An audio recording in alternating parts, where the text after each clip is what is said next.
Hey YouTube, Gangster J here. This is the final tutorial of the wiring. This one here is just one side. I have the passenger side here. I'm just doing the driver's side because it's shorter, it's easier. So, two positives, okay. One goes to the ground, or the battery. That side goes to the battery. This side here goes to the battery terminal on the relay. I got two of them. Same as this. These two here go to the ground on the negative terminal on the battery. These two here go to the negative terminal on the relay. Alright? So there's your powers and your grounds. Okay? Done. You got your two resistors. Okay? One for each side. The female plug, HP4 female, HP4 female, and your ground. Okay? Now, for your harness, your relays. That's one for each side, by the way. Okay? This here, relay, or resistor, okay? This here goes to your resistor. This here goes to your ballast, okay? As you can see, my red, so, where's the other end? Here's the end.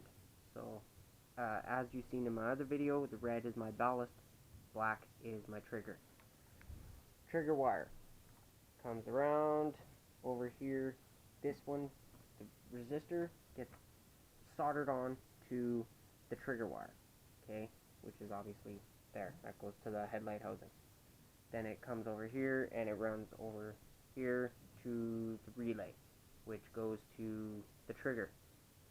Ballast side, straight wire. No cuts, no splices, just straight red.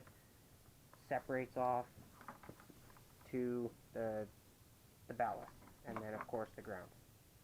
I didn't pull this off, so I didn't feel it necessary to put a capacitor in. You can. You do get a little bit of flickering, not quite flickering, but more of a flutter in your light. It's not mandatory. You can. I didn't care to. If you want to, you can easily add it here. You don't want to put it onto your ballast. You can. I mean, it's not the same. I would put it here. I would put it after the resistor. Okay, so this goes to the resistor. That's my headlight kit that I have. Okay, I got this for $40 off eBay. Straightforward. Relays, one for each side. Power, ground, ballast, and trigger. So, obviously, your power wire from your battery, your positive side goes here where the fuse is. Negative is your ground, goes to the ground. You can ground it to the chassis, but I felt safer putting it directly to the battery. This one here is for your ballast, so it literally just goes straight from this to your ballast, and this one here is your trigger. So it goes from the headlight housing into the resistor, which tricks the computer saying there's a halogen bulb there, and then it carries on and it comes to here. So when you start up your headlights, this will turn on the relay. This will draw the power from the battery. This will send the battery, or the power back to the battery, and this will power up the ballast, your HIDs. Now, this is completely separate, each side. So this will be left or right, this will be left or right. And then, of course, this one here is my passenger side. It's much longer, but otherwise, it's exactly the same. No difference, just much longer. So obviously, you know, this one here is your ballast. This one here is to the resistor. This one here is your trigger wire. And these go to your relays. And that's it. It's very simple, very easy. You may not need to run complete separate power wires. You may not need to run complete separate grounds. I did because I don't want to have any headaches later on of shortage of electricity, whatever. This way here, it's completely separate. They're all separate. If you have an issue with one headlight, you only have to look at the one harness. You don't have to look at everything. You don't have to troubleshoot. You don't have to find it. Worst case, you just look at this, for instance. Okay, I did not.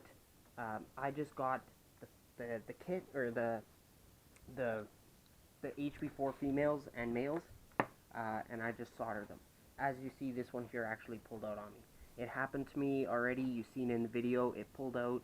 All I did was I just took another one and I soldered on. This one here, I'm actually going to pull that pin out, and I'm going to open it up, and I'm going to strip this a little more, and I'm going to put that pin back on there, and I'm going to crimp it, and I'm going to solder it on there. Because all these ends here, before I heat shrunk it, I actually, when I spliced it, I spliced it and I stripped it, I put it inside the crimp, and then I soldered it, and then I squeezed it and crimped it, and then I put the heat shrink on. So these ones here, I could refon it as hard as I want, and it is not coming off. Whereas these ones here, yeah, these ones here, the factory one, I don't really want to pull on it too hard, otherwise these ones here are pain in the butt to take off. These ones here are very simple. All you gotta do is just inside there, you might not be able to see it, but there's a little leaf kind of thing, and you just take a tiny little flathead screwdriver or a pin or something, and you pull it over, and then this pin just pops out. And that's all I'm gonna do. This just happened, literally. So when I was taking it out of the bag, it caught and ripped. So I'm gonna be fixing that tomorrow. But that's it. If you have any questions, feel free to ask. I'm trying to keep it a little quiet right now because my wife is sleeping. So, yeah. There's not really much else to really tell you. That's about it. Anyways, Gangster Jay here. Feel free to ask questions. Take care.